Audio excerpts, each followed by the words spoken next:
भगवान धरती पर अवतार लेते हैं, प्रकट होते हैं अपने भक्तों की रक्षा के लिए। भगवान धरती पर आते हैं अपने भक्तों को आनंद देने के लिए।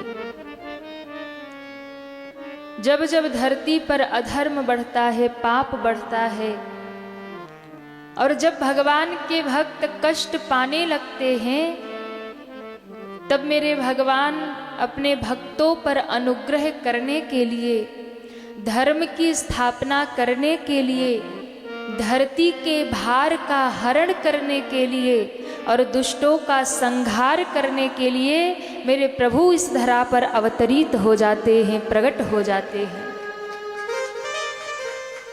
और जब कंस के अत्याचार से भक्त दुखी हुए, धरती व्याकुल हुई, माँ पृथ्वी ने भगवान को पुकारा, देवों ने पुकारा, संतों ने पुकारा, तब मेरे भगवान धरती पर अवतरित हुए।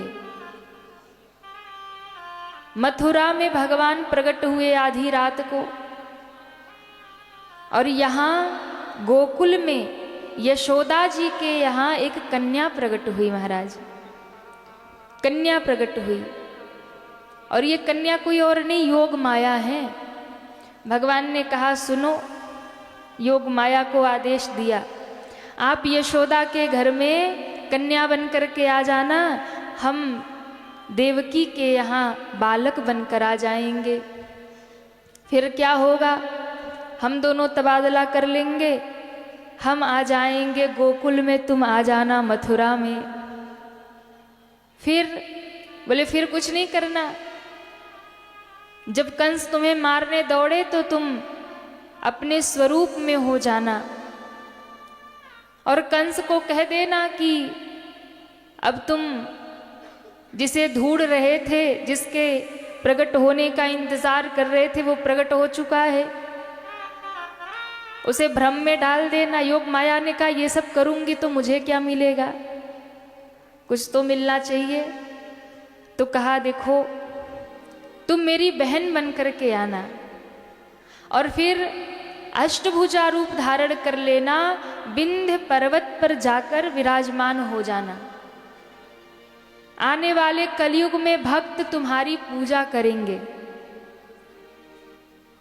और वही योग माया कन्या बन करके आई महाराज यशोदा माँ के यहाँ, और इधर भगवान चतुर्भुज नारायण रूप लेकर के आए। वसुदेव जी को कहा हमें गोकुल छोड़ आइए। वसुदेव जी ने कहा जाऊंगा कैसे, हथकड़ियां बेड़ियां लगी पड़ी है, ये पहरेदार, ये द्वारपाल, बड़े बड़े ताले लगे हैं। कहा उसकी चिंता आप मत करिए, आप तो बस हमें ले जाने का मन में संकल्प मात्र करिए, भाव बस करिए। और जो इतना कहा भगवान छोटे से लाला बन गए, छोटे से लाला बने। वसुदेव जी ने जैसे ही उन्हें एक टोकरी में डाला और शीश पर उठाया ही था, उसी समय सारे पहरेदार सो गए, सारी हथकड़ियां बेड़ियां टूट गई है, ताले टूट गए और जेल के द्वार खुल गए। महाराज सारे जेल के द्वार खुल गए। कहते हैं आधी रात को सारी प्रकृति ने भगवान का स्वागत करना प्रारंभ कर दिया। जैसे ही वसुदेव जी जेल से बाहर आए ना, तो देखा उमड़ घुमड़ करके बादल आ गए, रिमझिम घनघोर वर्षा होने लगी, मेघ गर्जन होने लगा। आधी रात को यमुना जी उछाले भरने लगी आज भगवान के स्वागत में। आधी रात को सारी प्रकृति भगवान का स्वागत कर रही, और भगवान का आगमन जानकर पशु पक्षी भी जग गए। महाराज आधी रात को मोर नाचने लगा, कोयल बोलने लगी, आधी रात को गौएं रंभाने लगी, सब प्रकृति आनंद मग्न हो गई। वसुदेव जी लेकर जैसे ही यमुना जी में प्रवेश करते हैं, यमुना जी आज इतनी प्रसन्न है, इतनी प्रसन्न है, भर भर के उछाले ले रही महाराज, भर भर के उछाले। और कहते हैं धीरे धीरे कमर तक और कंठ तक आ गई वसुदेव जी के। ज्यों ये वसुदेव जी के दाढ़ी का स्पर्श हुआ सोई संकोच में पड़ी और नीचे चली गई। क्यों? ससुर जी है ना। यमुना जी कौन है? भगवान की पत्नी है। पर इनके मन में इतना भाव है कि मैं कब भगवान के चरण पखारूं। ठाकुर जी ने कहा देवी तनिक मर्यादा में रहो, पिताश्री लेके जा रहे। बोले हे नाथ एक बार तो आपके चरण पखार लूं। और इतनी उमंग में भरी कि महाराज वसुदेव जी को पूरा ही डुबा दिया। ठाकुर जी ने कहा अब हमें पांव नीचे करना ही पड़ेगा, नहीं तो ये तो बाबूजी को ही डुबा देंगी। पिताश्री डूब गए तो हो गया कल्याण। तो ठाकुर जी ने हल्का सा चरण लटका दिया। यमुना जी प्रक्षालन करके पुनः नीचे चली गई। अब गोकुल में लाए, यशोदा के घर में लाली है, उसको उठा लिया, लाला को लिटा दिया और लेकर इस पार आ गए। बम्बैया फिल्मों जैसी हेरा फेरी हो गई। हाँ, रात ही रात में लाली से लाला हो गए महाराज।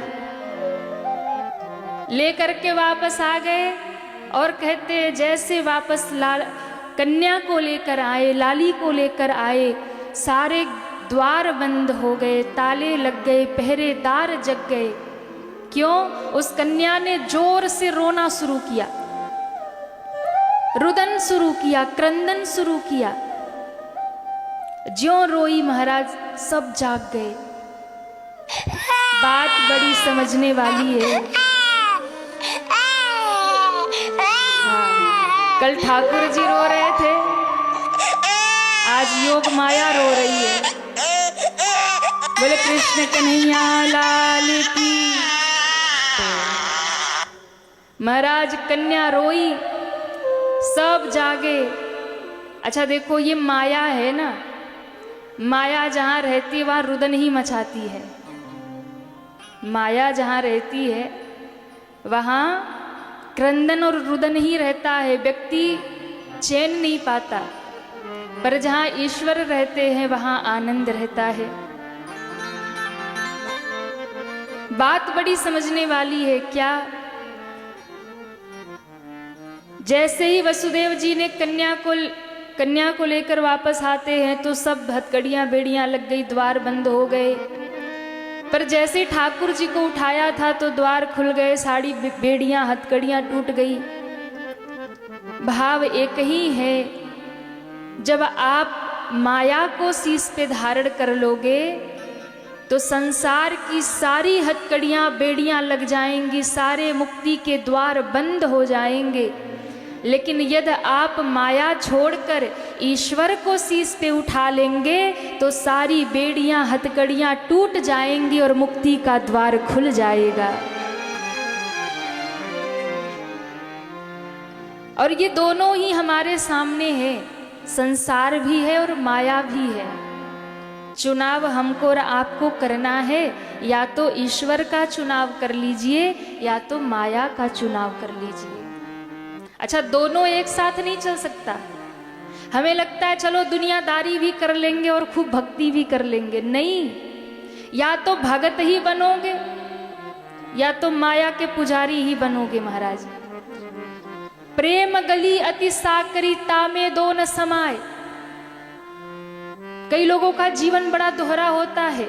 मंदिर में जाएंगे तो बड़ा सा त्रिपुंड, बड़ा सा रुद्राक्ष धारण कर लेंगे, दुनिया में जाएंगे तो लोगों की गर्दन भी उतार लेंगे। दोहरी भक्ति करते हैं लोग, दोहरा जीवन जीते हैं लोग। पर ध्यान रखना, माया और ईश्वर दोनों एक साथ नहीं चल सकते। या तो दुनिया ही लेकर आप चल सकते हो या ईश्वर को ही लेकर चल सकते हो। दोनों एक साथ नहीं चल सकते। या तो भगत ही बन जाओगे या तो ठगत ही बन जाओगे। दोनों यदि लेकर के चलोगे तो फंसोगे महाराज, कहीं ना कहीं फंसोगे। इसलिए भक्ति में बहुत सावधानी चाहिए। चुनाव हमको और आपको करना है। अच्छा, अब ये नहीं है कि माया छोड़ने का मतलब ये नहीं है कि संसार छोड़ना है। कर्म नहीं करना है। कई बार लोग भक्ति का भी अर्थ उल्टा कर लेते हैं। माया छोड़ने का मतलब बोले दुनियादारी छोड़ दो, नहीं, सब करते रहिए, सब करते रहिए, अपना घर परिवार संसार सब देखते रहिए, लेकिन उसमें ममत्व मत रखिए। निर्मोही रह करके, ममता रहित हो करके ईश्वर को समर्पित हो जाइए, यही सच्ची भक्ति है। कर्तव्य का पालन करिए। कर्तव्य विहीन होने के लिए कभी नहीं कहा जाता कि भक्ति करने वाला कर्तव्य विहीन है, नहीं, कर्तव्य करते रहिए। भगवान ने गीता में यही तो कहा था कि कर्म करो पर अपनी बुद्धि मुझे समर्पित कर दो। हम दुनिया में जो बुद्धि लगाए घूमते हैं ना, ये ऐसे वो वैसे, वो बुद्धि लगाना बंद कर दो। कर्म करो और भगवान की निश्चल भक्ति करो महाराज, पर ये बहुत कठिन है। इसलिए संसार में दोनों है, ईश्वर भी है और माया भी है। चुनाव हमको करना है, ईश्वर को साथ लेकर चलना है कि माया को साथ लेकर चलना है।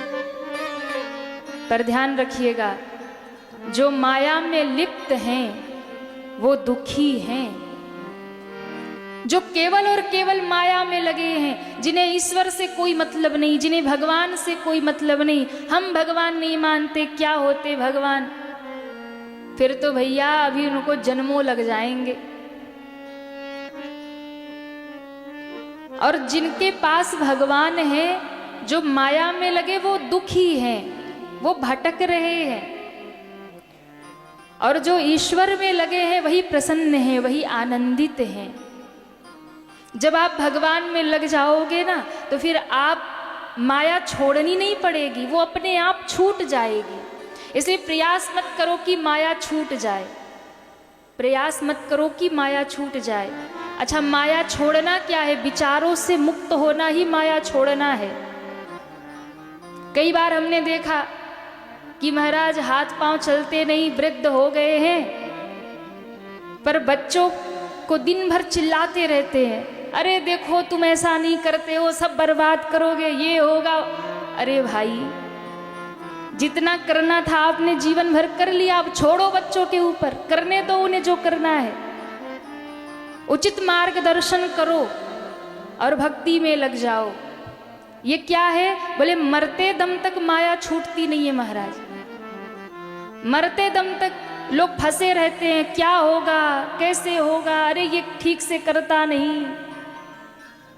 यही माया है जो आपको मुक्त होने नहीं देती है।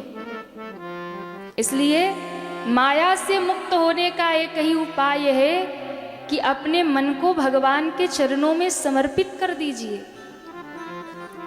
माया से मुक्ति नहीं मिलती महाराज। इसलिए जब ठाकुर जी को आप समर्पित हो जाएंगे तो माया छोड़नी नहीं पड़ेगी, अपने आप छूट जाएगी।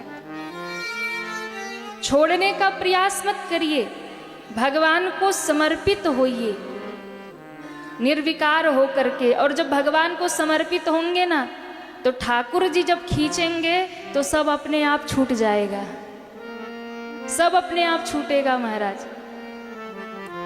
फिर आपकी अपनी कोई इच्छा नहीं रहेगी, फिर आपका अपना कोई वो नहीं रहेगा कि मुझे ये करना है, मुझे वो करना है। फिर आप देखेंगे आपको जो भी करना है, नहीं करना है, सब ठाकुर जी अपने आप करा देंगे, सब अपने आप करा देंगे ठाकुर जी। भक्त तो भगवान की गोद में बैठा होता है और वो भगवान से बस एक ही प्रार्थना करता है, जहां ले चलोगे वही मैं चलूंगा। भक्त का यही एक लक्षण है, अपनी कोई इच्छा ही नहीं है महाराज। अभी रास्ते में मैया बहुत पूछ रही थी, बड़ी परेशान हो रही है मैया लोग की, आप लोग की पसंद क्या है, कुछ तो बताइए, हम क्या बनाए, हम क्या खिलाएं। हमने कहा एक ही पसंद है, वो है ठाकुर जी, बाकी इनको छोड़ के दुनिया में कुछ पसंद नहीं है महाराज। ना तो धन के पीछे भागते, ना वैभव के पीछे, ना मान प्रतिष्ठा के पीछे भागते। कोई माला पहना के जय जय कर दे फिर भी आनंदित है, कोई ना पूछे तो भी आनंदित है महाराज। और ये सीखा है महादेव से। हाँ, संसार से आशा मत रखिए वो मेरे लिए ये करेगा, वो मेरे लिए वो करेगा। यदि आप दुनिया से आशा रखोगे और उसने वैसा नहीं किया तो आप दुखी हो जाओगे। और सुखी रहना है तो स्वयं में आनंदित रहना सीख लीजिए, और ये तभी होगा जब जीवन में भक्ति आ जाएगी। हाँ, फिर तो संसार में आपको सब कुछ अपना लगेगा, कुछ भी त्याज्य नहीं है, सब स्वीकार है। अपनी कोई इच्छा ही नहीं है, अपनी कोई च्वाइस ही नहीं है महाराज। हाँ, अपना कोई मन का वो ही नहीं है। क्यों? मन तो भगवान में लगा है, फिर दुनिया के लिए सोचने के लिए टाइम कहाँ है कि महाराज ये कर लो, वो कर लो, वहां घूम लो, कुछ भी नहीं। और आपको भी सुखी रहने का मंत्र हम बता रहे हैं। यदि सुखी रहना चाहते हो तो संसार के पीछे भागना बंद करो, कर्तव्यों का पालन करो और मन ठाकुर जी में लगा दो महाराज। अरे जहाँ ले चलोगे वही मैं चलूंगा,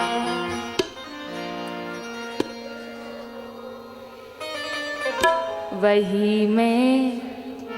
भक्त तो भगवान की कृपा की गोद में बैठा है और यही भाव होता है। जहाँ नाथ रख दोगे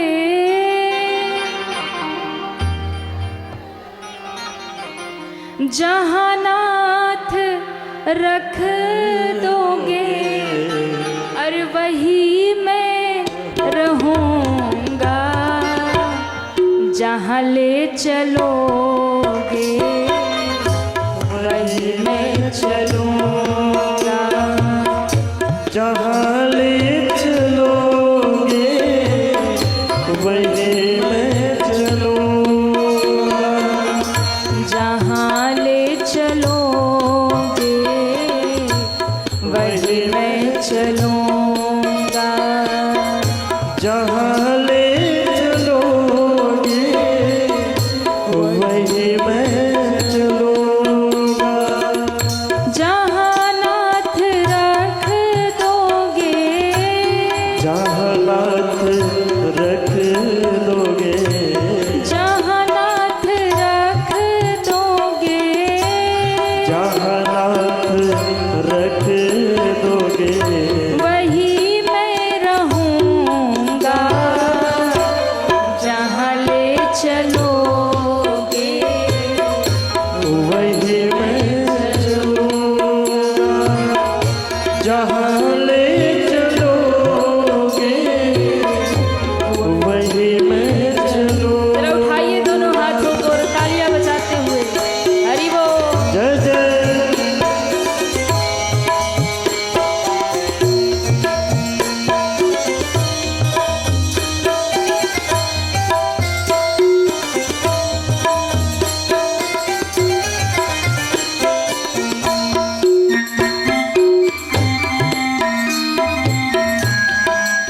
हरि बोल।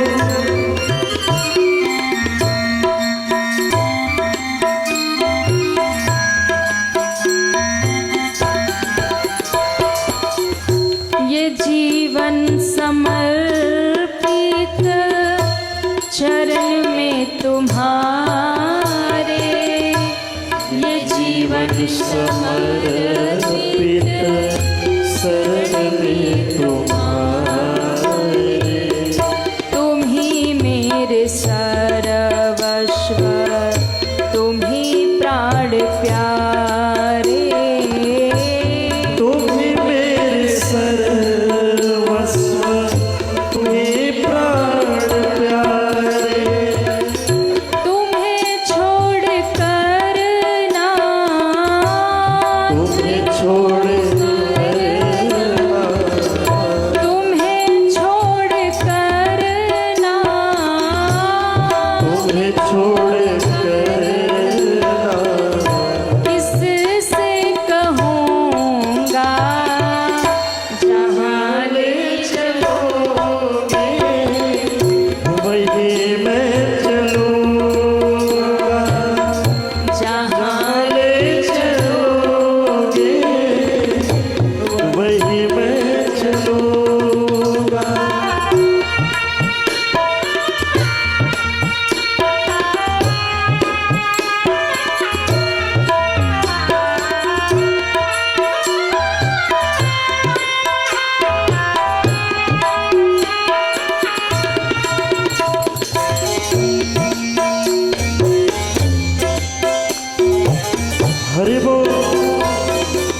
भक्त होता है वो कभी शिकायत नहीं करता।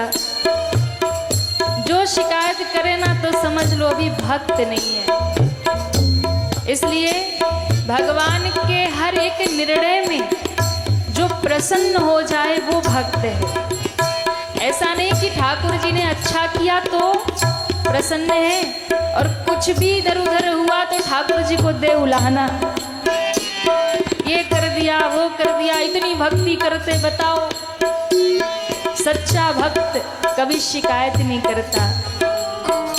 हाँ, ना कोई शिकायत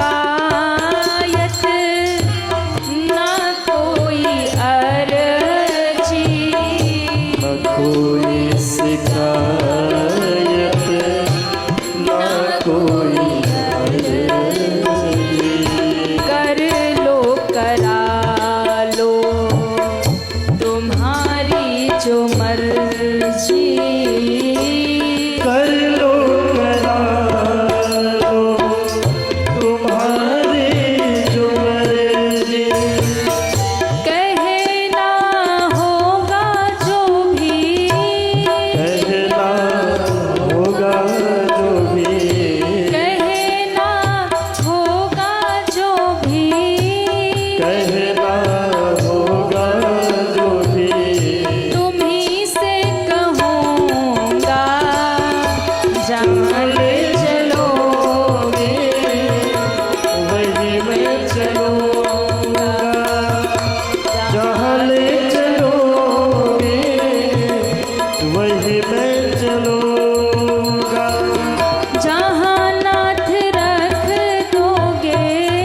जहाँ नाथ रख दोगे जहाँ नाथ रख दोगे वही मैं रहूँगा, जहाँ ले चलोगे वही मैं चलूँगा, जहाँ ले चलोगे वही मैं चलूँगा, वही मैं चलूँगा, वही मैं चलूँगा।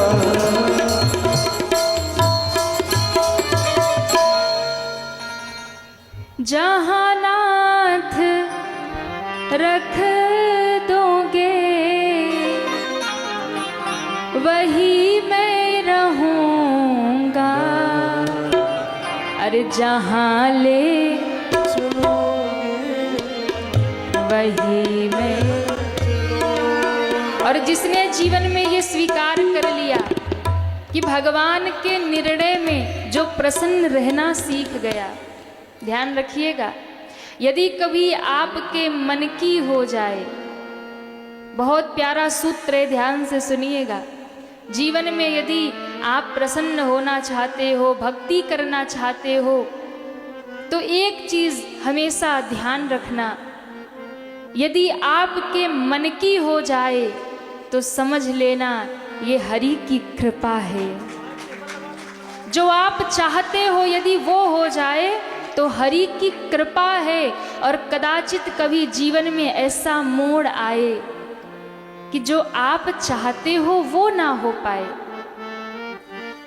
आपके चाह के अनुकूल कोई कार्य हो जाए, आप जो नहीं चाहते वो हो जाए, और आपको लगे कि ये बहुत मेरे साथ गलत हो रहा है, तो उस समय उससे बाहर निकलने के लिए ये सोच लेना, मन की हो गई वो हरि कृपा थी, और मन की नहीं हो रही है ये हरि इच्छा है।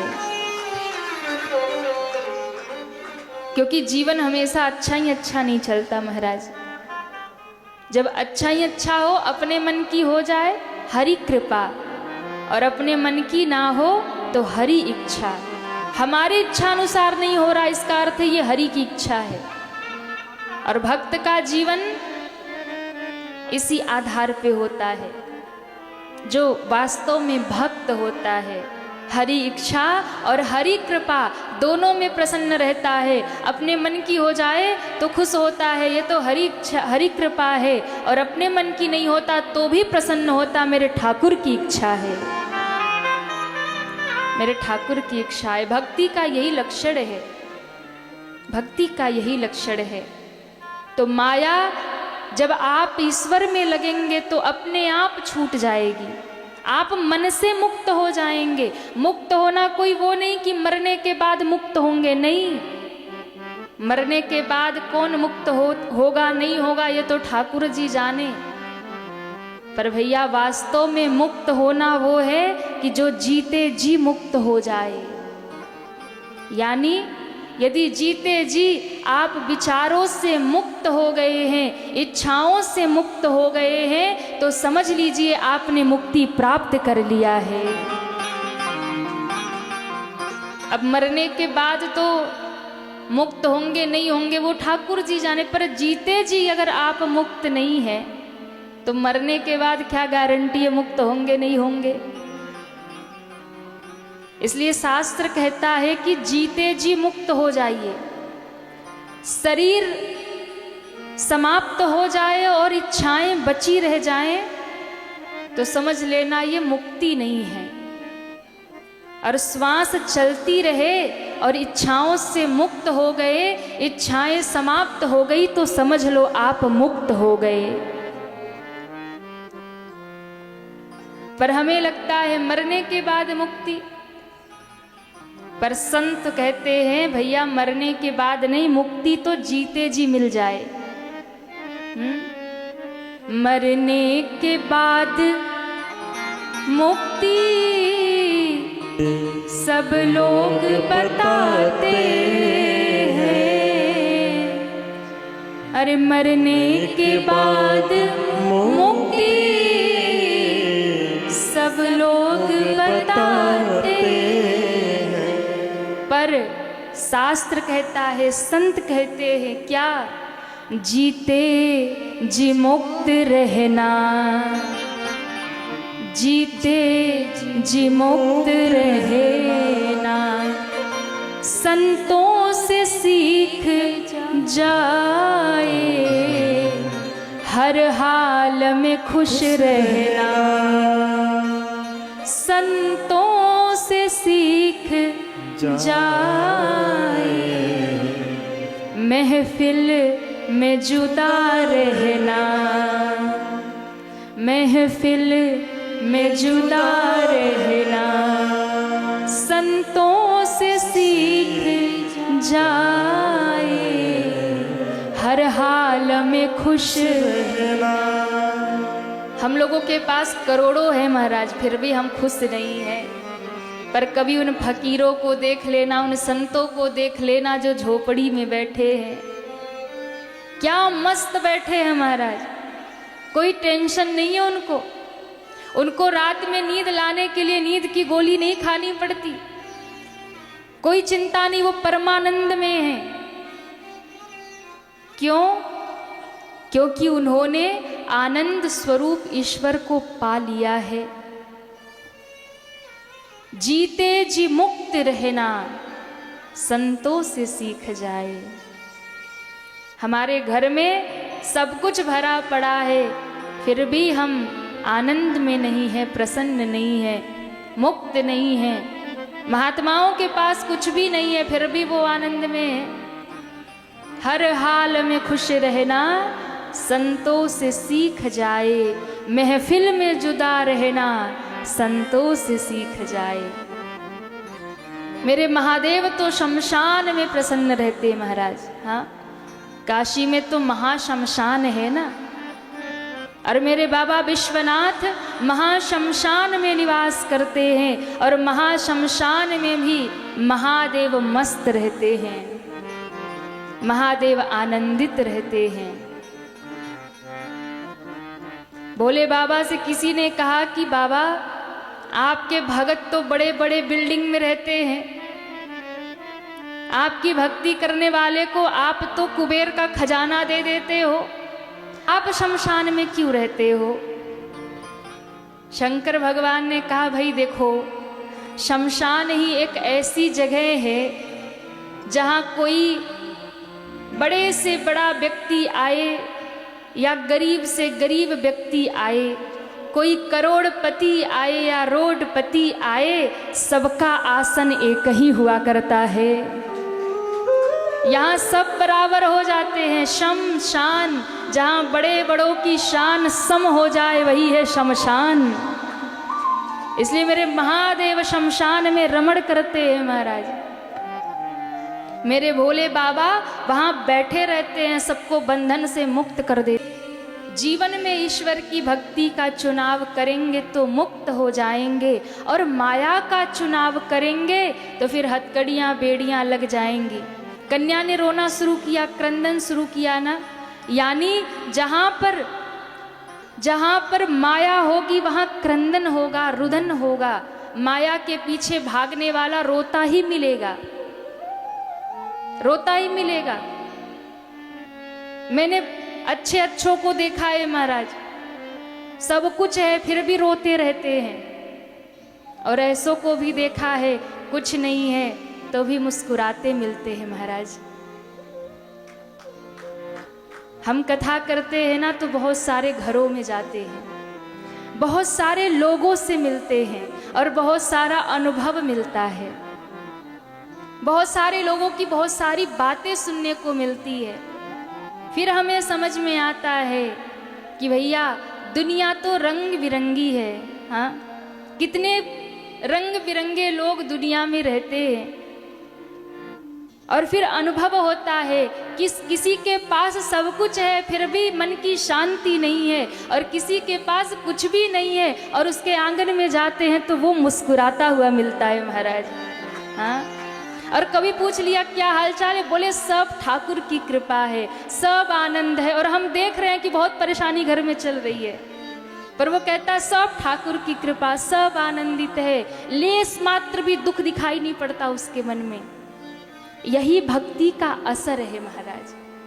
माया जहां होगी ना, माया के पीछे ज्यादा भागने वाले लोग परेशान रहते, दुखी रहते, हड़बड़ाए रहते, उनको चैन नहीं मिलता।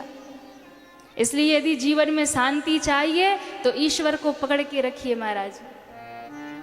माया ने ज्यों रोना शुरू किया, क्रंदन शुरू किया। अच्छा, आप देखिए भागवत में ही प्रमाण है, ठाकुर जी गोकुल में गए, वहां आनंद बरस रहा, और मथुरा में माया आ गई तो यहाँ क्रंदन होने लगा। कंस दौड़ा नंगी तलवार लेकर के, और महाराज जैसे ही वो आया कारागार में, कन्या को छीन लिया देवकी से, मार दूंगा। देवकी रोने लगी, भैया ये तो कन्या है, कन्या का वध करोगे, इसे छोड़ दो। अरे ये तो लाली है, लाला नहीं है। कंस ने कहा कि कुछ भी हो, यदि आकाशवाणी ने कहा था कि तुम्हारी 8वीं संतान मेरी काल होगी, तो मैं इसे छोड़ नहीं सकता, मैं इसे छोड़ नहीं सकता, मैं इसे भी समाप्त करूंगा। क्यों? विष्णु की माया है, वो कब मोहिनी बन जाएगा, कब कन्या बन जाएगा, कब लाला बन जाएगा, कोई भरोसा नहीं है। इसलिए कंस लेकर के दौड़ा है, और ज्यों मारने के लिए एक शिला पर सोचा इसे डाल दूं, महाराज कन्या हाथ से छूट गई, आकाश में गई, अष्टभुजा रूप में प्रकट हो गई। बोले अष्टभुजा महारानी की जय हो, अष्टभुजा महारानी की जय हो। माँ ने प्रकट होके कहा, रे दुष्ट कंस, तू क्या मेरा उद्धार करेगा, क्या मुझे मारेगा? अपने बचने का उपाय कर ले, क्योंकि तुझे मारने वाला गोकुल में पलना झूल रहा है। कंस बौखला गया, हो कौन तुम, आई कहाँ से तुम? कहा वो सब छोड़ो, पर अपनी बचने का उपाय कर लो। अंतर ध्यान हो गई, और वही भगवान कृष्ण की जो बहन थी, यशोदा मैया की जो कन्या थी, आज भी विंध्याचल पर्वत पर, विंध्य पर्वत पर अष्टभुजा रूप में माँ विराजमान है, और भक्तों की मनोकामना पूरी करती है। बोलिए अष्टभुजा महारानी की जय हो। बनारस के ही बगल में मिर्जापुर जिला पड़ता है। माँ विंध्यवासिनी, कोई गया है दर्शन करने? वाह क्या बात है। तो माँ विंध्यवासिनी का दर्शन करके थोड़ा आप आगे बढ़ेंगे, गुफा के अंदर अष्टभुजा महारानी बैठी हैं, वही भगवान कृष्ण की बहन है महाराज।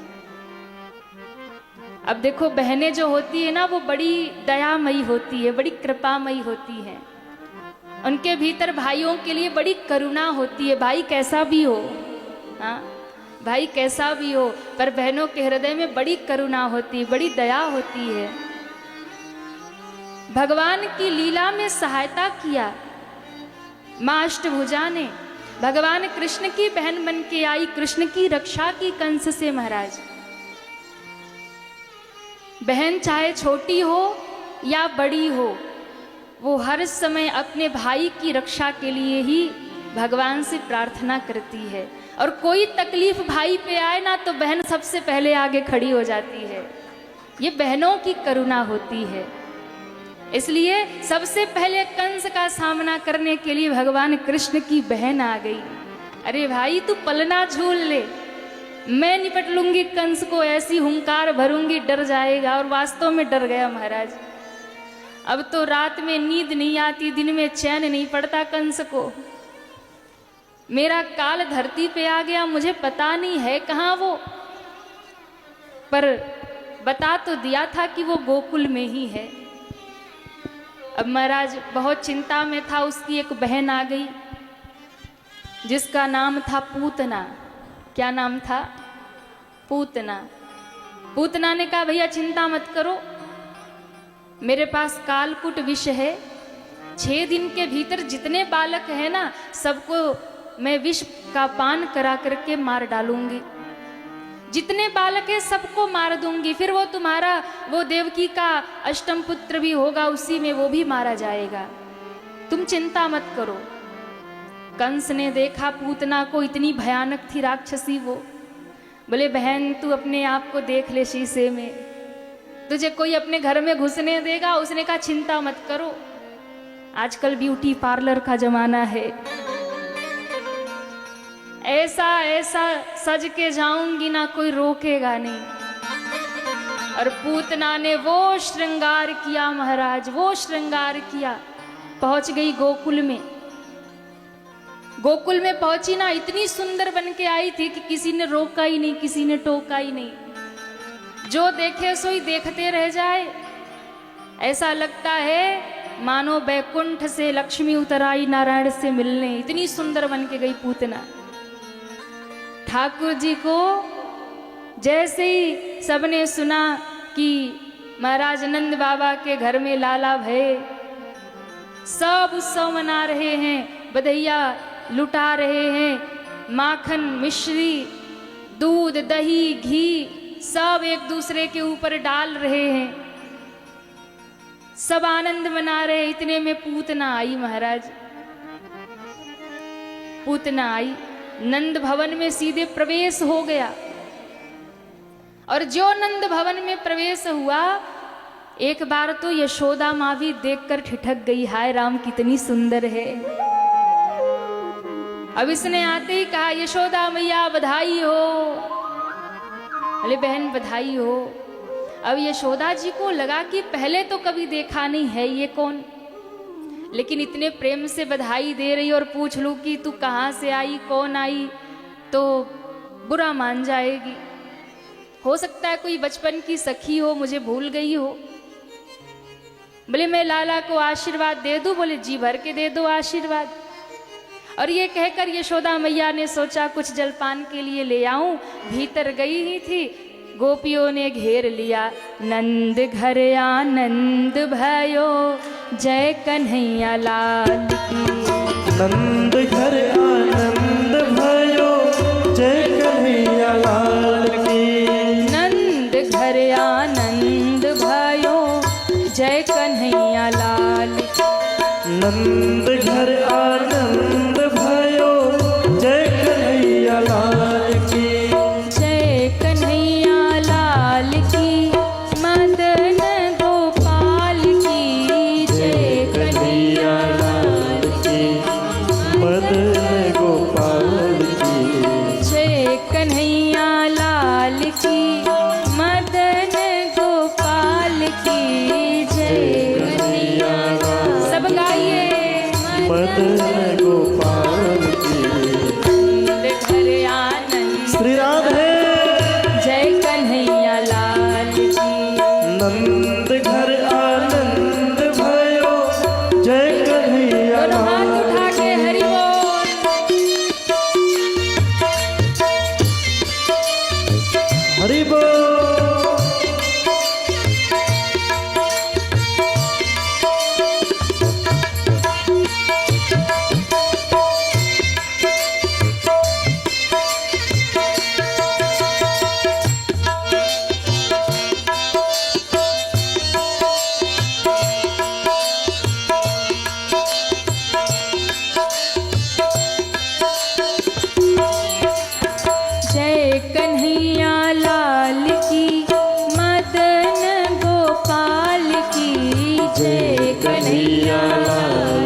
और तालियां बजाते हुए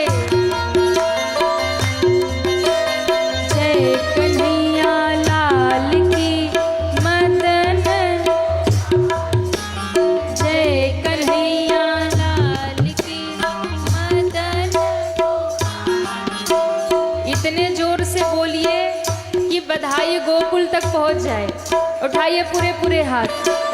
जय कन्हैया लाल की मदन गोपाल की जय।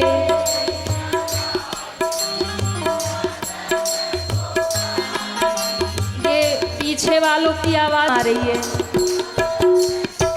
गोकुल तक आवाज पहुंचनी चाहिए। उठाइए पूरे पूरे हाथ।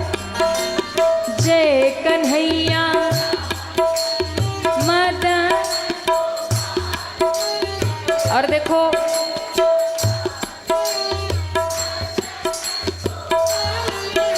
ऐसे नहीं, सभी लोग दोनों हाथ ऊपर करिए। अच्छा, आगे वाले तो कर लेते, पीछे वाले कंजूसी करते हैं। और ठाकुर के उत्सव में जो ताली ना बजाए तो सब बेकार महाराज। पूरे पूरे हाथ ऊपर करिए सभी पीछे तक।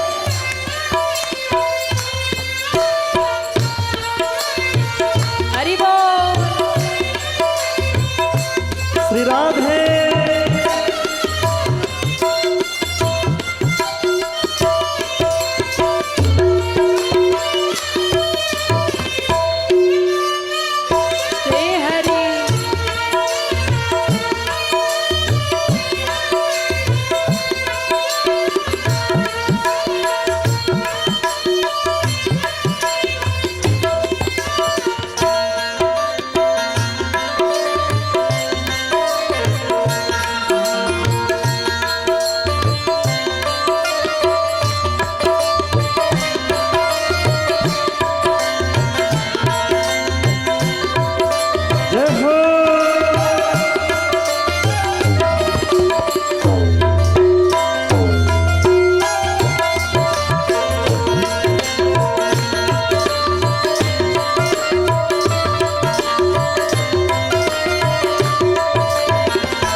और दोनों हाथ उठा के सभी नंद घर, नंद घर, नंद घर आनंद भयो जय कन्हैया लाल की। नंद घर आनंद भयो जय कन्हैया लाल की। नंद घर आनंद भयो जय कन्हैया लाल की। नंद घर आनंद भयो जय कन्हैया लाल की। जय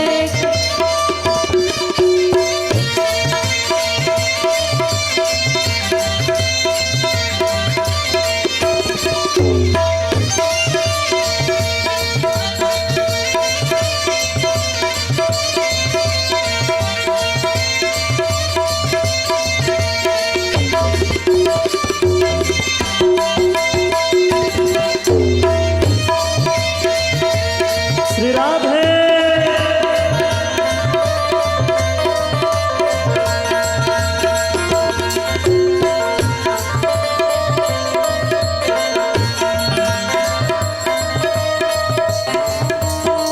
हरि बोल।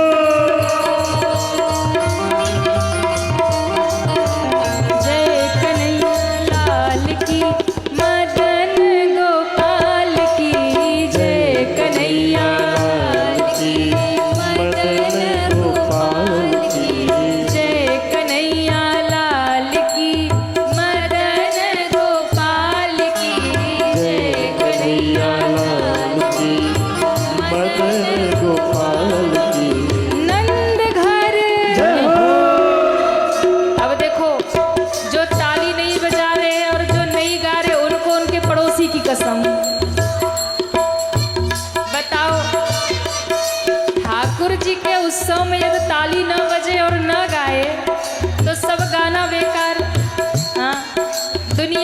के खूब गाएंगे, खूब ताली बजाएंगे और कथा में बैठ के चुप बैठ जाएंगे। उठाइए पूरे हाथ। नंद घर, जय हो, नंद घर, जय हो, नंद घर आनंद भयो श्री जय राधे। लाल की। नंद घर आनंद भयो, जय कन्हैया लाल की। नंद घर आनंद भयो जय कन्हैया लाल की। नंद घर आनंद भयो, जय कन्हैया लाल की।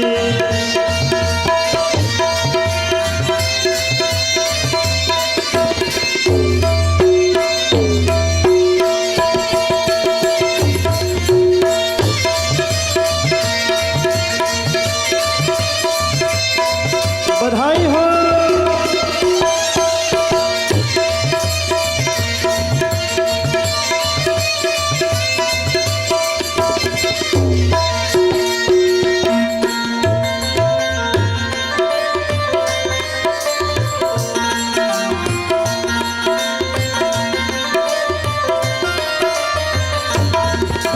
जय कन्हैया लाल की। जय कन्हैया लाल की, जय कन्हैया लाल की। बोले कृष्ण कन्हैया लाल की। जय हो। सखियों ने घेर लिया। यशोदा मैया भूल गई कि बाहर किसी को लाला को दे आई हो। आहा, पूतना को लगा अच्छा मौका है, अच्छा अवसर है, कोई है नहीं, अभी समय है, इसको जहर पिला के मार देती हूँ। महाराज जैसे ही ठाकुर जी को गोद में लिया, पास पहुंची ना, भगवान ने अपना नेत्र बंद कर लिया। क्यों नेत्र बंद किया? ठाकुर जी ने नेत्र इसलिए बंद किया क्योंकि भगवान के नेत्रों में सूर्य और चंद्रमा रहते हैं। अब सूर्य और चंद्रमा को लगा कि ये पूतना है कौन, तो भागवत में कहा कंसेन प्रहिता घोरा पूतना बाल घातिनी। कौन है? बोले बाल घातिनी, बच्चों को मारने वाली है। सूर्य और चंद्र ने सोचा यदि ऐसे बाल घातिनी का दर्शन करेंगे तो हमें भी पाप लग जाएगा। ये सोच करके मानो सूर्य और चंद्र ने अपने आप को ढक लिया, भगवान के नेत्र बंद हो गए। एक संत ने कहा नहीं नहीं ये बात नहीं थी, फिर दूसरा भाव दिया। ठाकुर जी ने नेत्र क्यों बंद किया? मानो ठाकुर जी नेत्र बंद करके ये ध्यान लगाने लगे, सोचने लगे कि ये है कौन? पूतना, जिसे मुझे दूध पिलाने का सौभाग्य मिल रहा है। इसने ऐसा पिछले जन्म में कौन सा ऐसा कर्म किया जो मुझे दूध पिलाने का सौभाग्य मिल रहा? भगवान मानो ध्यान करके सोचने लगे। ये राजा बलि की कन्या है रत्नमाला। और जब भगवान ने बामन से विराट रूप लिया और राजा बलि को बांध लिया ना, तो रत्नमाला ने जब पहली बार बामन भगवान को देखा था तो मन में वात्सल्य आ गया, करुणा आ गई और सोचने लगी कि देखो कितना सुंदर बटुक ब्राह्मण है, ये बालक है, यदि ये मेरा बेटा होता तो मैं इसे दुग्ध पान कराती। तो भगवान तो अंतर्यामी है ना, उसके मन के भाव को भगवान ने जान लिया और राजा बलि की कन्या को मन ही मन भगवान ने वरदान दे दिया, जा तेरी इच्छा पूरी कर दूंगा। लेकिन दूसरे ही क्षण देखा कि राजा बलि का सब कुछ लूट लिया भगवान ने। अब रत्नमाला बहुत क्रोधित हुई। जब पिता की संपत्ति सब कुछ भगवान ने ले लिया और पिता को बांध लिया, तो एक कन्या जो होती है, एक बेटी जो होती है ना, वो पिता को बहुत प्रेम करती है और वो पिता को अगर कभी संकट में देखती है ना तो घबरा जाती है। तो रत्नमाला ने जब देखा कि ये देखने में तो छोटा सा बटुक ब्राह्मण था और छल से मेरे पिता का सब कुछ ले लिया और मेरे पिता को बांध लिया, क्रोध आया और सोचने लगी अगर ये मेरा बालक होता तो जहर पिला के मार देती। बताओ इतना छलिया है। ठाकुर जी ने कहा माँ, अब तूने मुझे दूध पिलाने की बात कही तो वो तो स्वीकार किया, पर ईश्वर तो वही है जो हमें गुण और अवगुण के सहित स्वीकार कर ले। महाराज, दुनिया गुण देख करके स्वीकार करती है। संसार में यदि आप किसी योग्य हैं तो लोग आपको स्वीकार करेंगे, पर आपके भीतर कोई योग्यता नहीं तो कोई आपको पूछने वाला नहीं है। तो संसार में ये नियम चलता है जहाँ गुण देख करके लोग जुड़ते हैं, पर ठाकुर जी के यहाँ ये नियम नहीं चलता। ठाकुर जी तो कहते हैं गुण है अवगुण है कुछ भी है, जैसा भी है बस मेरी शरण में आ जा, मैं स्वीकार कर लूँगा। भगवान वही है जो सबके साथ आपको स्वीकार करे। ठाकुर जी ने कहा जब तुमने दूध पिलाने की बात कही मैंने वो भाव स्वीकार किया, तो जा आज तूने जहर पिलाने की बात करी मैं वो भी स्वीकार करता हूँ, अगर तू जहर पिलाएगी मैं वो भी पान कर जाऊंगा। भगवान ने दोनों ही भाव को स्वीकार कर लिया। एक ठाकुर जी ऐसे हैं जो गुण अवगुण कुछ नहीं देखते, सब स्वीकार कर लेते, अच्छा बुरा सब स्वीकार करते। दुनिया में ये नियम चलता है, दुनिया में केवल अच्छाई स्वीकारी जाती है, पर मेरे भगवान के दरबार में ना अच्छा देखा जाता है ना बुरा देखा जाता है। यदि आप द्वार आ गए तो वहाँ स्वीकार कर लिया जाता है। दरबार में बंसी वाले के दुख दर्द मिटाए जाते हैं, दुनिया के सताए लोग यहाँ सीने से लगाए जाते हैं। दरबार में बंसी वाले के दुख दर्द मिटाए जाते हैं। भगवान ने स्वीकार किया और वरदान दिया, आज वही रक्तमाला पूतना बन के आई है, ठाकुर जी को दूध भी पिलाएगी और जहर भी पिलाएगी। अथवा तो भगवान ने नेत्र इसलिए बंद किया कि भगवान को लगा मैं मायापति हूं, ये माया है, माया से सुंदर बन के आई है नहीं, है कुछ और, दिख कुछ और रही है, राक्षसी है पर माँ बन के आई है। तो मैंने यदि इसको जी भर के देख लिया ना तो 2 मिनट में अपने रूप में आ जाएगी। मायापति के सामने माया की क्या चलेगी। इसलिए भगवान ने नेत्र बंद किया, जो लीला हो रही है होने दो। एक संत ने कहा ये भी बात नहीं थी, फिर भगवान ने नेत्र बंद करके महादेव का ध्यान किया। क्यों? क्योंकि विष पीने की बात है, जहर पीना है, और जहर पीने के एक्सपर्ट तो भोले बाबा ही हैं। उन्होंने ही तो जब समुद्र मंथन से विष निकला था तो पान किया था, तो मानो महादेव का ध्यान करने लगे। क्यों? क्योंकि भगवान ने कहा कि प्रभु मैं तो यहाँ माखन मिश्री खाने आया हूँ, दूध दही खाने आया हूँ, पर ये मौसी जी हमको जहर पिलाने आ गई। तो महादेव का ध्यान करके मानो महादेव का आवाहन कर रहे हैं कि बाबा आप आके मेरे मुख में विराजमान हो जाओ। भोले बाबा ने कहा क्यों? तो कहा मौसी जी आई है जहर पिलाने, तो बाबा आप मेरे मुख में विराजमान हो जाना, दूध दूध हम पी जाएंगे, जहर जहर आप पी जाना। आप तो जहर पीने के एक्सपर्ट हो ना, हम तो आदती है नहीं, हम तो 56 भोग पाते हैं, माखन मिश्री खाते हैं। तो मानो महादेव का ध्यान कर रहे। अथवा तो मानो भगवान ने नेत्र इसलिए बंद किया कि जब किसी बच्चे को कड़वी दवाई पीनी होती है तो वो आंख बंद कर लेता है। कभी कभी होता है ना, कड़वी दवाई देनी तो मैया कहती बेटा आंख बंद कर और पी जा। कई बच्चे दूध नहीं पीते तो मैया कहती आंख बंद कर और पी जा। तो भोले बाबा तो आज भगवान ने भी सोचा आज कड़वी दवाई मौसी जी लेके आई है, जहर पिलाने आई है, कैसे पीऊंगा। तो मानो आंख बंद करके भगवान अपने आप को तैयार कर रहे कि अब जहर पीना है। पूतना ने उठाया है और जहर पान कराना शुरू किया। भगवान ने सबसे पहले पूतना का दूध पिया, फिर भगवान ने जहर पिया है, और उसके बाद भगवान ने रक्त पीना शुरू किया और उसके प्राणों को पीना शुरू किया। महाराज ज्यों भगवान ने उसके प्राण का आवाहन किया, पूतना घबराई, अपने स्वरूप में आई और लाला को लेकर चिल्लाते हुए भागी, लाला छोड़ दे छोड़ दे छोड़ दे। ठाकुर जी ने मुस्कुरा के कहा, मौसी जी मों को तो छोड़ना आवे ही ना, मों को तो पकड़ना ही आवे।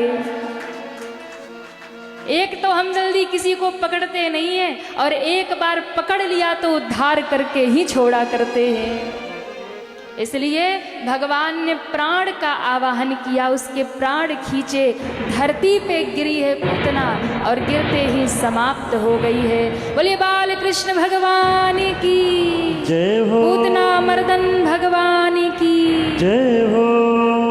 धरती पे गिरी विशाल काय पूतना, गिरते ही वृक्ष बहुत सारे टूट गए, रास्ता अवरुद्ध हो गया, गिरी है। और तब गोपियां दौड़ी, यशोदा मैया दौड़ी, सब दौड़ी लाला को पकड़ने पीछे पीछे, और जाके देखा तो राक्षसी मरी पड़ी, लाला खेल रहे। बड़ी सी सीढ़ी लगाई, लंबी चौड़ी इतना, जा करके उसके ऊपर से भगवान को उतार के नीचे लाए। यशोदा मैया ने पहले तो कन्हैया को हृदय से लगाया, जी भर के रोई, और अब जाकर के पूतना को देखा। और जैसे पूतना को देखा, बोले हाय राम, इतनी बड़ी थी, मों को तो पतो ना है कि ये पूतना इतनी बड़ी है। मैया यशोदा लेके चल पड़ी लाला को, जो भी हो लाला बच गयो। गोपियों ने कहा, रे ओ यशोदा रुक रुक रुक रुक, क्या हो गया? अरे ऐसे ही लाला को घर में लेके मत जाना, अला बला लग गई होगी। क्यों? अरे राक्षसी ने छू दिया है, पहले गौशाले में ले चलो, इसको शुद्ध करना होगा। 6 दिन के लाला है महाराज, और मैयाओं की तो अपने अलग ही शास्त्र पुराण होते हैं। हाँ, अब लाला को लेके गौशाले में पहुंच गई गोपियां। क्या करें? पहले गोबर से स्नान कराओ, गोमूत्र से स्नान कराओ, दूध दही घी सब डालो, गंगा जल यमुना जल डालो, ब्रज की रज डालो, तब जाकर लाला पवित्र होगा। अब महाराज गोरज लाई गई, गोबर गोमूत्र सब लाया गया, और लाला को बिठा दिया एक टोकरे में, ऊपर से डाल रहे हर हर गंगे। अब 6 दिन के लाला मचल जाए महाराज, ऊपर से गोबर गिर रहा, गोमूत्र गिर रहा, दुग्ध दधी सब गिराए जा रही। ठाकुर जी कप रहे, पर किसी को कोई फर्क नहीं। हाँ, कपते रहो, डरते रहो, मैयाओं को तो अपना पूरा करना ही करना है। जितना टारगेट है वो पूरा करके ही मानेंगी। ठाकुर जी एकदम मचल गए, कप गए, पर मैयाओं को क्या लेना। ऊपर से नीचे तक स्नान करा के, और फिर गऊ के पूंछ से झाड़ा दिया है, फिर जाकर के लाला को घर में लेके आई। अब सारे ब्रजवासी सोच रहे पूतना का क्या करे। इतने में महाराज नंद बाबा गए हुए थे कंस के यहाँ, लौट कर आते हैं। पूतना ने बहुत सारे वृक्ष तोड़ डाले थे, उन वृक्षों को काटा गया, चिता बनाई गई, उसके शरीर के भाग किए गए, और अलग अलग भाग करके अलग अलग चिताओं पर उसे जलाया गया। और कहते जब पूतना जली ना, तो पूरे ब्रजमंडल में एक सुगंधी फैल गई। सबने कहा कि थी तो राक्षसी, पर सुगंध ऐसे आ रही जैसे लग रहा यज्ञ हो रहा हो। तब संतों ने कहा कि भैया, ये पूतना भले ही राक्षसी थी, पर जिसका स्पर्श एक बार ठाकुर जी कर ले, जिसके दुग्ध का पान भगवान कर ले, फिर तो उसके मरे हुए मृत शरीर का भी अंतिम दाह नहीं होता, वो तो यज्ञ के समान ही हो जाता है। फिर तो उसके जीवन से सुगंध ही सुगंध आती है, जिसे ठाकुर जी मिल जाते हैं। विमान में बैठकर पूतना भगवान के धाम गई है। ऐसा दयालु, ऐसा कृपालु संसार में और कौन होगा। जहर पिलाने वाले को भी मां की गति दे दिया मेरे भगवान ने। हमें तो कोई 2 बात अब शब्द कह दे तो हम उससे लड़ जाते, उसे दुश्मन बना लेते हैं।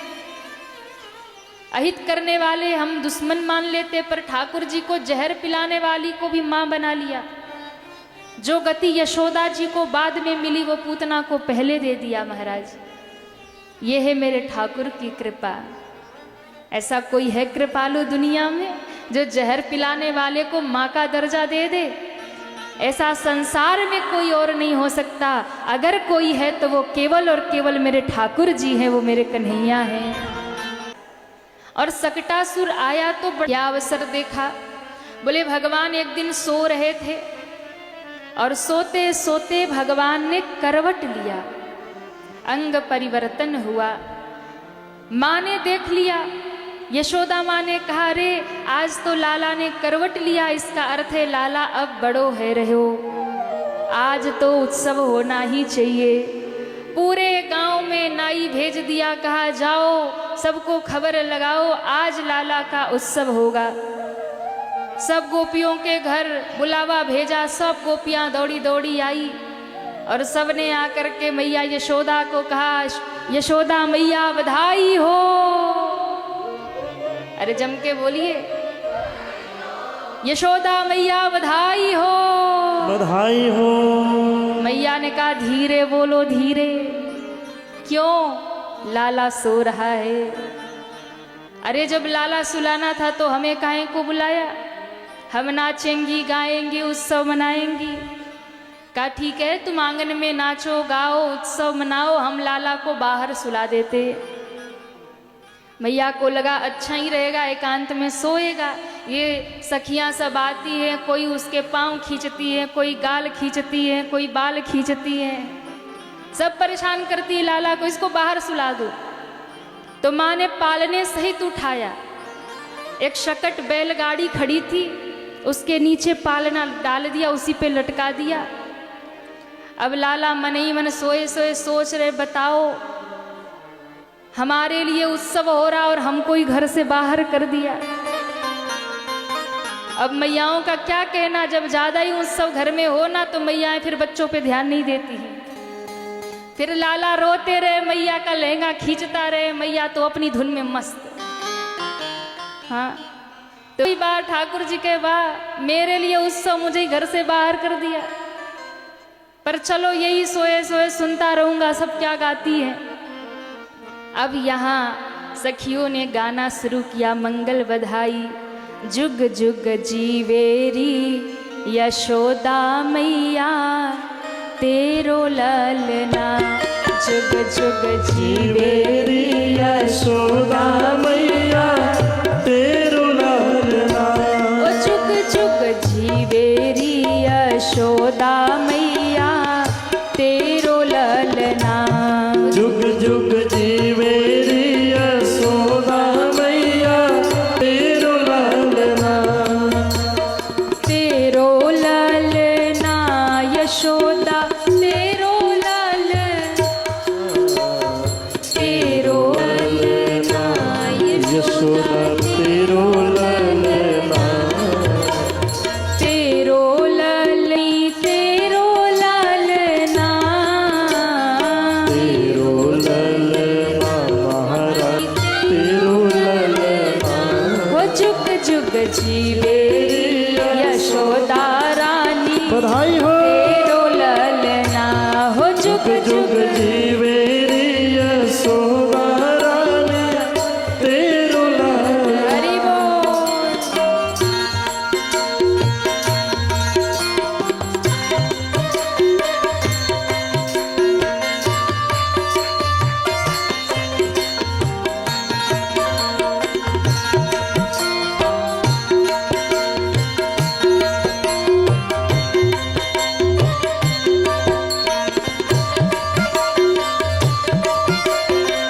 श्री राम है।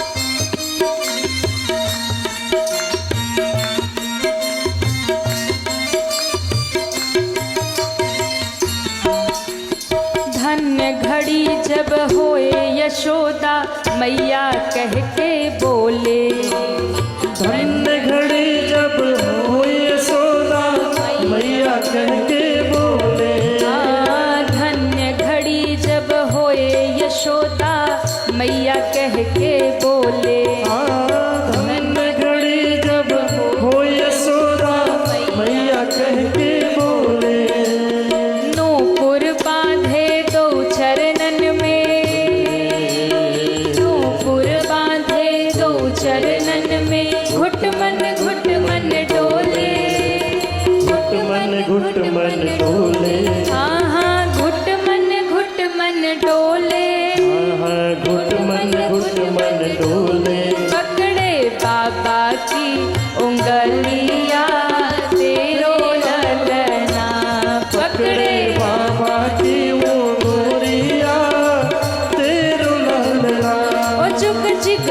जीवेरी यशोदा मैया तेरो ललना।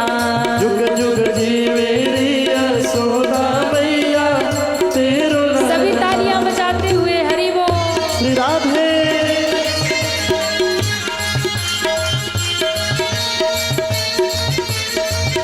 बोले बाल कृष्ण भगवान की। जय हो।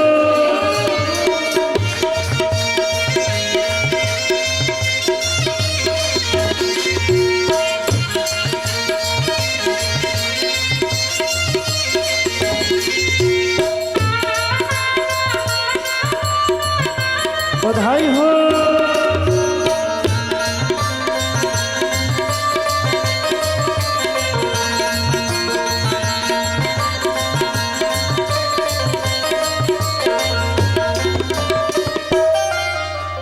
बड़े भाग्य से यशोदा मैया ऐसो सुत तिन जायो।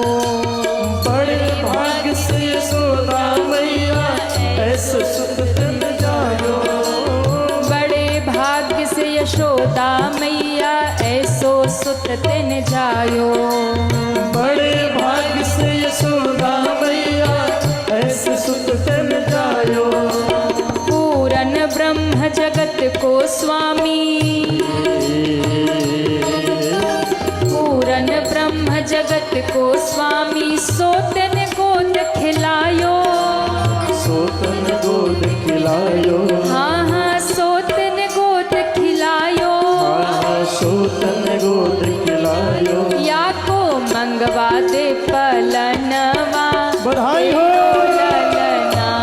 या को मंगवा दे पलनवा तेरो ललना। हो या को मंगवाए दे पलनवा तेरो ललना। हो या को मंगवा दे पलनवा तेरो ललना।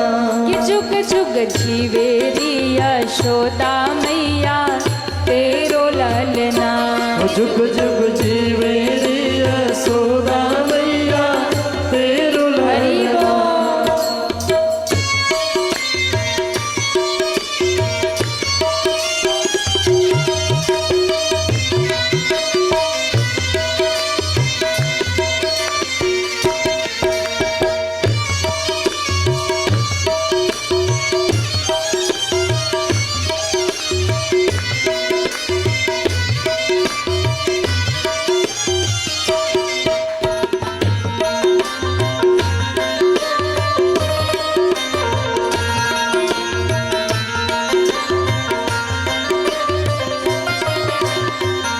और सब गोपियां कहती है मैया ये तेरा लाला कोई साधारण नहीं है, तो कालों का भी काल है। माया काल डरे आके डर भगतन के हितकारी।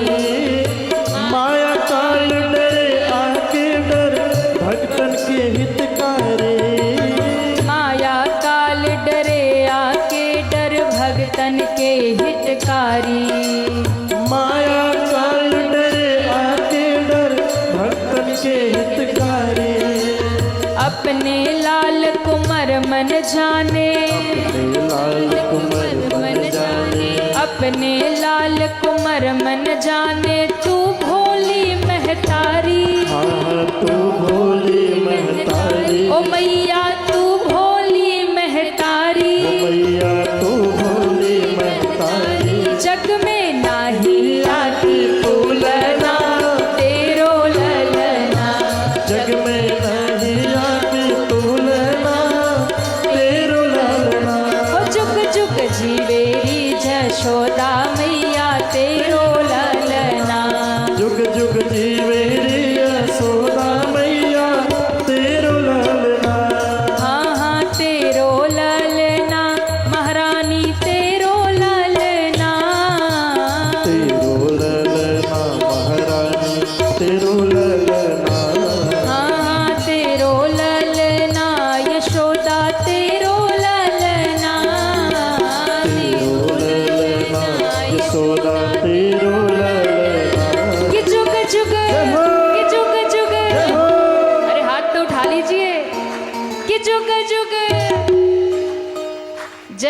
बोलिए सब कि जुग जुग कि जुग जुग कि जुग जुग जीवेरी यशोदा मैया तेरो ललना।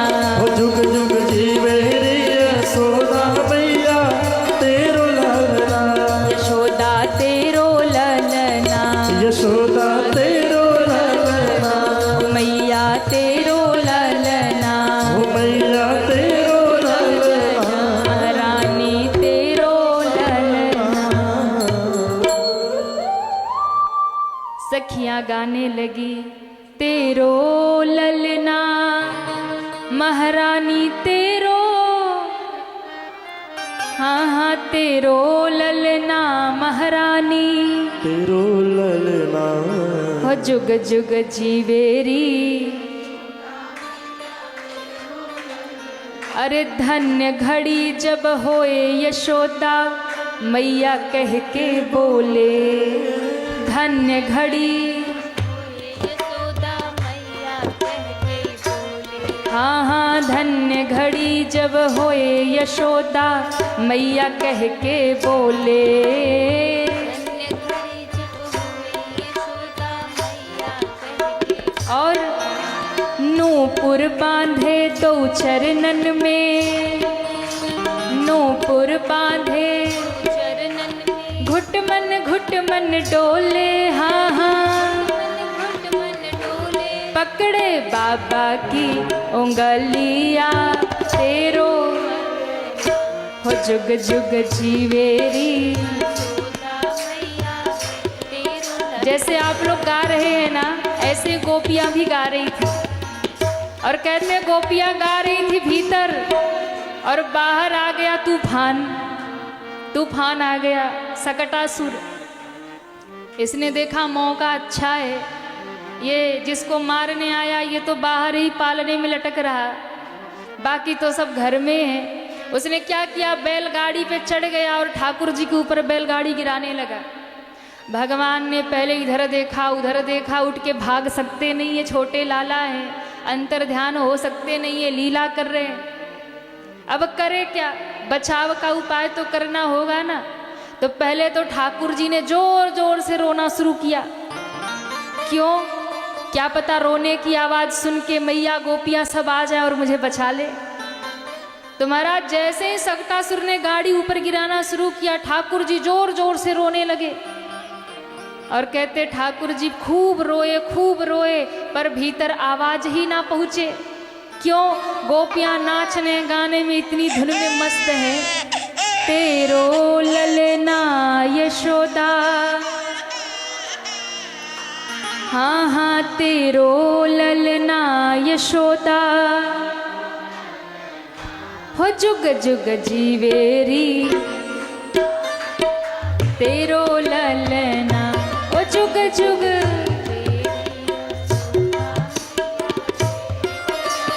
अब महाराज भीतर तो ऐसे सब गा रही थी, बाहर ठाकुर जी रोए जा रहे, पर कोई नहीं आया। भगवान ने समझ लिया आत्मरक्षा स्वयं करना होगा। अब कोई सुनने वाला। ठाकुर जी ने अपने नन्हे नन्हे लाल चरणों को ऊपर उठाया और अपने चरणों के नख से हल्की सी टक्कर मारी। ज्यों टक्कर मारी तो सोई महाराज बैलगाड़ी आकाश में उड़ी और आकाश में उड़ करके धड़ाम से धरती पे गिरी। ज्यों बैलगाड़ी गिरी, धम्म से आवाज हुई, नाच गाना सब बंद। गोपियां भागी, मैया यशोदा भागी। क्या हुआ? देखा तो पालना टूट गया है, बैलगाड़ी बिखर गई, ठाकुर जी नीचे पड़े। जैसे तैसे भगवान को बाहर निकाला। ठाकुर जी रोए जा रहे। यशोदा मैया चुप कराए, लाला चुप हो जा। मैया यशोदा सोचने लगी, हे भगवान, ना तो कहूँ आंधी, ना तूफान, ना भूकंप आयो, ये पालना कैसे टूट गया। वाह, ठाकुर जी चुप हो जाओ, काहे मैया रुला रही हो। अरे राम राम, आजकल के ठाकुर जी को मोबाइल चाहिए है। एक हमारे कन्हैया थे, वो सोचते थे मैया बस हमको अपने पास रख ले। और आजकल के ठाकुर जी सोचते हैं मैया मिले ना मिले बस मोबाइल मिल जाए,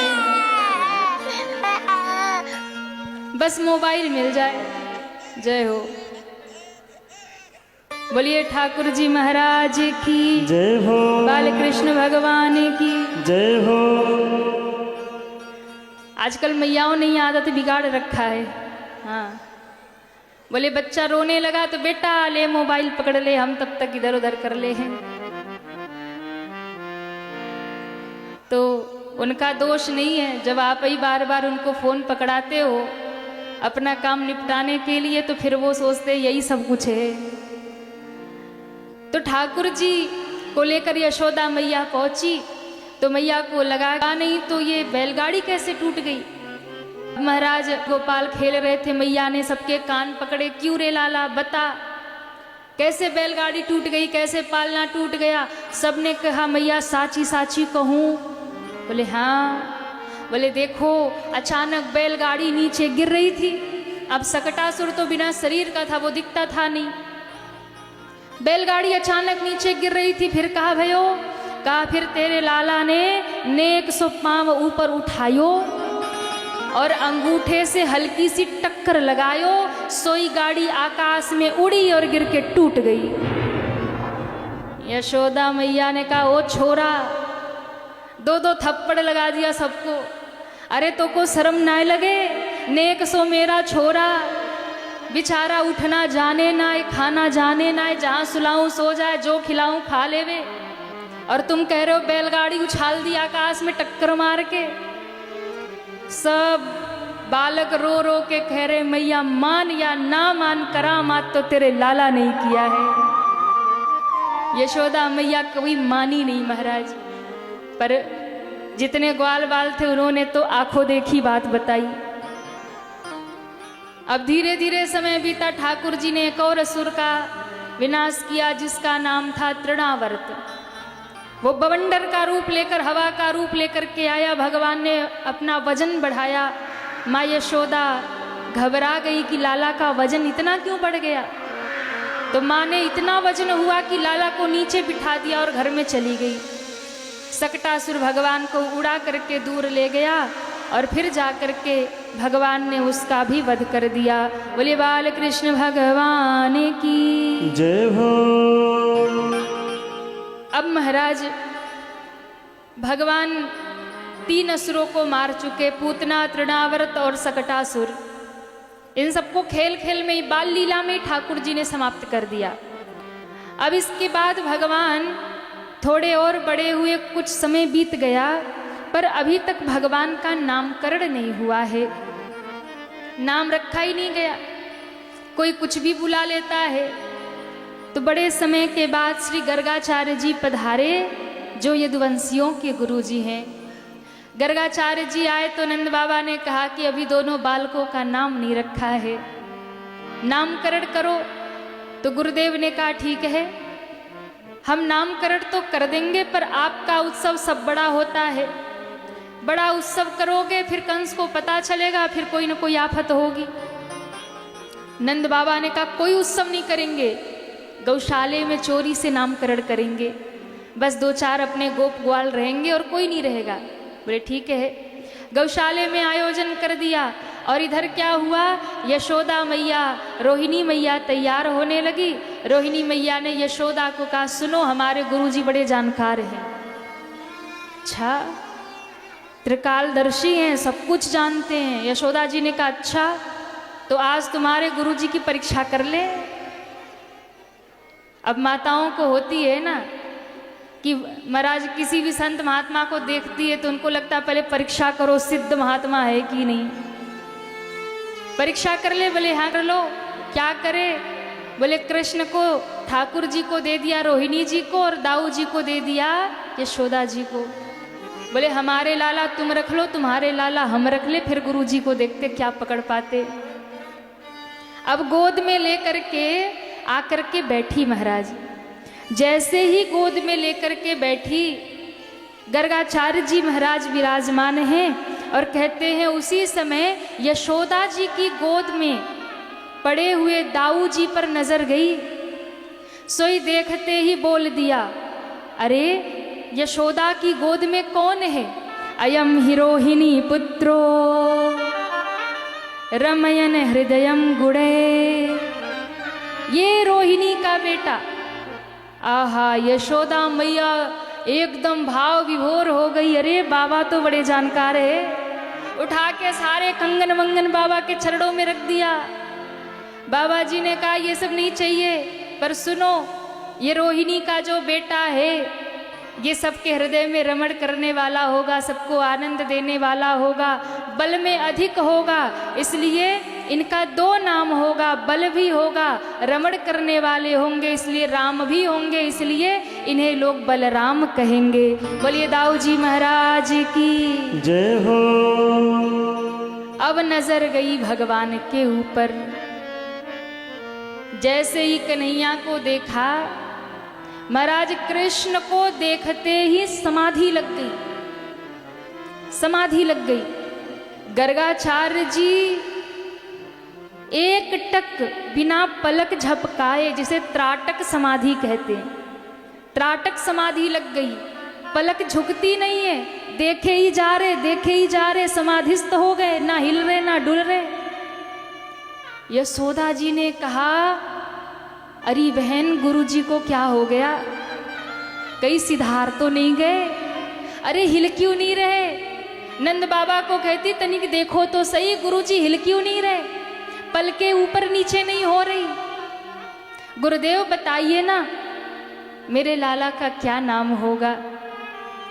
गुरुजी ने कहा कि मैया, तेरे लाला को देखने के बाद तो मैं अपना ही नाम भूल गया। ऐसो तेरो ये लाला है, ये कोई साधारण नहीं है। गुरुदेव एकदम ठाकुर जी को देखते रह गए, देखते रह गए, क्या नाम रखूं? इनके नाम अनेक अनूपा, अनेक नाम, जितनी लीला करेंगे उतने नाम पड़ेंगे। 1-2 नाम तो हो तब तो बताऊं, लेकिन फिर भी इदानीम कृष्ण, ये सबके मन को खींचने वाले हैं, आकर्षित करने वाले हैं, कर्षण करने वाले हैं, इसलिए इनका नाम कृष्ण होगा। बोले कृष्ण कन्हैया लाल की जय हो। मैया ने कहा, ओ बाबा देखो, इतना कठिन नाम तो हम बुलाए ना पावेंगे, कोई सीधा सरल नाम बताए दो। बोले मैया, नाम तो यही रहेगा, कृष्ण नाम होगा। मैया ने कहा, ये सब हमसे बोला नहीं जाएगा, हम तो इसे कनुआ कह के ही पुकारेंगे। तो यशोदा मैया या तो कन्हैया कहती या तो कनुआ कहती। यशोदा मैया ने कभी कृष्ण नहीं कहा महाराज। अच्छा, मैयाओं के दुलार के नाम भी अलग ही होते। कितना अच्छे से अच्छा नाम हो, बच्चे का नाम बिगाड़ने वाले या तो मैया होती या तो बुआ होती है। हाँ, ये 2 ही नाम बिगाड़ते। तो मैया जो होती है ना, वो प्रेम से अपना अलग ही कोई एक नाम रख लेंगी, कितना भी बढ़िया नाम हो, नाम बिगाड़ के रख देंगी। तो मैया हमेशा कहती है, कनुआ कहाँ गयो, मेरा कनुआ कहाँ गयो। तो ठाकुर जी का सुंदर नामकरण हुआ। और महाराज फिर एक दिन मेरे महादेव समाधि का त्याग करके खड़े हो गए। मेरे बाल कृष्ण भगवान मथुरा में प्रकट हो गए हैं। देखिए, महादेव से बड़ा कोई वैष्णव नहीं है महाराज, शिव से बड़ा कोई वैष्णव नहीं है। मेरे भोले बाबा राम और कृष्ण के प्रेमी हैं। जब भी राम जी का अवतार होता है ना, तो अयोध्या में महादेव राम लला के दर्शन करने जाते हैं। और जब भी गोकुल में कृष्ण आते हैं तो बाल कृष्ण के दर्शन करने महादेव जरूर जाते हैं। हर एक लीला का दर्शन अगर कोई करता है तो वो महादेव जी करते हैं। हर एक लीला का सबसे बड़े वैष्णव शिव हैं।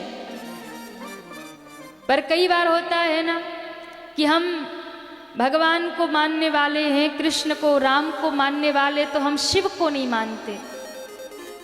और कई बार शिव को जो मानने वाले हैं वो वैष्णव विष्णु भगवान को, राम और कृष्ण को नहीं मानते।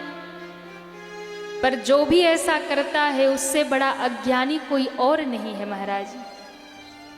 क्योंकि शिव और विष्णु एक दूसरे को अपना भगवान मानते हैं, दोनों में इतना प्रेम है। शिव के लिए विष्णु समर्पित हैं और विष्णु के लिए शिव समर्पित हैं। नारायण और शिव इन दो में जो भेद करता है ना, उसे ना तो शिव की भक्ति मिलती है और ना विष्णु की भक्ति मिलती है।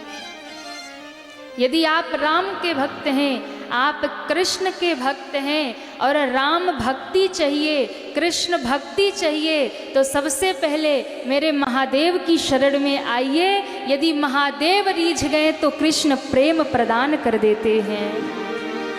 महादेव यदि प्रसन्न हो गए तो राम भक्ति प्रदान कर देते हैं।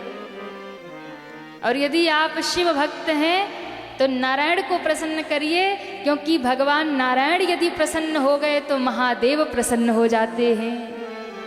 दोनों एक दूसरे के पूरक हैं। पर कई बार होता है भैया हम तो बस अपने भगवान मानते नहीं, अपराध हो जाता है। कृष्ण भक्ति अगर कोई दे सकता है, कृष्ण प्रेम अगर कोई दे सकता है, राम भक्ति अगर कोई दे सकता है, तो वो मेरे महादेव दे सकते हैं। क्यों? जिसके पास जो होगा वो वही तो देगा ना, जिसके पास नहीं होगा वो कहां से देगा। तो शिव के पास राम भक्ति है, शिव के पास कृष्ण प्रेम है महाराज। सबसे बड़ी गोपी का नाम बताइए, सबसे बड़ी गोपी कौन है? कहिए ना। राधा रानी? नहीं, वो तो आराध्या है। सबसे श्रेष्ठ गोपी अगर कोई है तो वो मेरे शिव है, कि भगवान ने जब महारास किया तो महादेव गोपी बनकर पहुंच गए महाराज। शिव से बड़ी कोई गोपी नहीं है, महादेव सबसे बड़ी गोपी है। आज भी वृंदावन में शिव गोपी रूप में सजते हैं। जिन्होंने बाघंबर छोड़ करके कृष्ण के लिए लहंगा फरिया पहन लिया हो, शमशान में रमने वाला श्रृंगार कर लिया हो, ये तो तभी हो सकती है जहां प्रेम की पराकाष्ठा हो। हाँ, प्रेम की पराकाष्ठा हो। क्योंकि जब व्यक्ति किसी के प्रेम में पड़ता है ना, तो वो वही करता है जो उसके प्रेमी को प्रिय होता है, जो उसके प्रियतम को प्रिय होता है। वो हर चेष्टा करता है जो मेरे प्रियतम को प्रिय, मैं वो करूं ताकि वो रीझ जाए। तो मेरे ठाकुर ने गोपी वेश बना लिया, मेरे महादेव ने गोपी वेश बनाया। क्योंकि जिसके पास जो होगा, शिव के पास कृष्ण प्रेम है, शिव के पास राम भक्ति है। बार बार बर मांगूं हर सिदे हूँ श्री रंग, पद सरोजयन पायनी भगति सदा सत्संग। महादेव की मांग है राम से, कृष्ण से, नारायण से। हरस देहु श्री रंग, पद सरोज अनपायनी भक्ति सदा सत्संग। महादेव की मांग है भक्ति और सदा सत्संग। शिव सत्संग प्रेमी है, महादेव सत्संग प्रेमी है। आप सोचिए, हम और आप कथा सुनने जा रहे हैं, महादेव भी सत्संग प्रेमी है, वो भी सत्संग सुनते हैं और बार बार मांगते हैं भगवान नारायण से कि मुझे सदा सत्संग मिले, सदा सत्संग मिले। हम तो फिर भी चलो आज संडे है तो आज चलते हैं कथा में, आज खाली है तो चलो कथा ही सुनाते हैं। लेकिन शिव तो सत्संग प्रेमी है, सदा सत्संग मांगते हैं, भक्ति मांगते हैं। अब जिसके पास जो होगा वो वही देगा, तो भक्ति तो शिव के पास है। इसलिए जिसको भक्ति चाहिए, जिसको प्रेम चाहिए, कृष्ण प्रेम चाहिए, राम भक्ति चाहिए, तो महादेव की आराधना करो। कभी शिव प्रसन्न हो गए तो कृष्ण प्रेम प्रदान कर देंगे। मेरे विश्वनाथ, मेरे महादेव भक्ति प्रदान करते हैं। तो मेरे भोले बाबा भी आए, बाल रूप का दर्शन किए और इसके बाद में भगवान ने एक दिन मिट्टी खाई। माटी खाई, ब्रज रज का भोग लगाया। और कहते हैं जैसे भगवान ने ब्रज की रज खाई, माटी खाई, तो कैसे खाई? बोले ग्वाल वालों को दिखा के खाई। भैया इनको तो हंगामा ही करना है, तो चोरी से भी खा लेते, पर दिखा के खा लिया। और जब दिखा के खाया तो शिकायत यशोदा मैया के पास, अरे मैया मैया मैया तेरे लाला ने माटी खाई। यशोदा मैया हाथ में डंडा लेके दौड़ी, अब ज्यादा ही बिगड़ रहा है, कहाँ है? जाके कन्हैया के कान पकड़े जोर से, बता लाला तेने माटी खाई? अब तो ये सत्यवादी हरिश्चंद्र बन गए, कहने लगे ना भैया मैंने माटी नहीं खाई। माटी नहीं खाई तो क्या ये सारे ग्वाल बाल झूठ बोल रहे हैं? ग्वाल बालों से पूछा बता इसने मिट्टी खाई? सबने कहा खाई। दाऊ जी की ओर देखा और कहा बलराम तू बता क्या इसने मिट्टी खाई? दाऊ जी ने कहा हाँ मैया मैंने भी देखा। कन्हैया ने कहा मैया ने कान छोड़ दे 2 मिनट। मैया ने कहा करेगा? बोले 2 मिनट मैया, फिर पकड़ लेना। दाऊ दादा से कुछ अकेले में बात करनी है। दाऊ जी को आंख दिखाया, बोल दो मैंने मिट्टी नहीं खाई। बोले नहीं बोलूंगा, तूने खाई मिट्टी। मैया ने कान छोड़ो। मैया ने कान छोड़ा, दौड़े दौड़े गए, दाऊ जी को एकांत में ले गए। बोले जाके मैया से कह दो मैंने मिट्टी नहीं खाई। बोले मैं झूठ नहीं बोलूंगा, तेने मिट्टी खाई। कान्हा ने कहा भैया अंतिम बार कह रहे हैं, मैया से कह दो कि कन्हैया ने मिट्टी नहीं खाई, नहीं तो? बोले नहीं तो क्या, आपकी भी शिकायत कर दूंगा। मेरी शिकायत? जा जा कन्हैया कर दे शिकायत, क्या किया मैंने? बोले शिकायत कर दूंगा। बोले कर दो।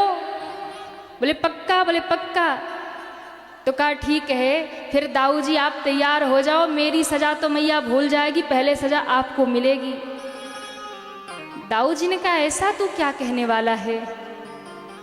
तो कहा कि देखो या तो तुम मैया से जाके कहो कि कन्हैया ने मिट्टी नहीं खाई, या तो मैं जाके मैया से कह दूंगा कि दाऊ दादा भांग का गोला खाते। अब दाऊ जी की सिट्टी पिट्टी गुम हो गई। अगर इसने मैया को कह दिया कि हम भांग खाते हैं तो इसकी तो पिटाई नहीं होगी, पहले मेरी पूजा हो जाएगी। दौड़े दौड़े आए कन्हैया, मैया ने फिर कान पकड़ लिया। कन्हैया ने कहा पूछ लो दाऊ जी से। दाऊ जी से पूछा बता दाऊ इसने मिट्टी खाई? बोले ना मैया बिल्कुल नहीं, मैंने तो देखा ही नहीं। ग्वाल बाल कहने लगे अरे ये दोनों भाई एक ही घर के निकले, अभी अभी तो ये हमारे साथ सत्य बोल रहे थे, फिर क्या पट्टी पढ़ाई इसने? कन्हैया ने कहा मैया ना हम भक्षितवानम्ब, मैंने मिट्टी नहीं खाई। तो क्या ये सारे ग्वाल बाल झूठ कह रहे हैं? कन्हैया ने कहा और नहीं तो क्या, सर्वे मिथ्याभिशंसिनः, सब झूठ बोल रहे हैं। मैया ने कहा तू बड़े हरिश्चंद्र का नाती बना फिर रहा है, तू सत्यवादी बन रहा है, तू बड़ा सत्य बोलने वाला है। कन्हैया ने कहा मैया इसमें सत्य और झूठ की कोई बात ही नहीं है। क्यों?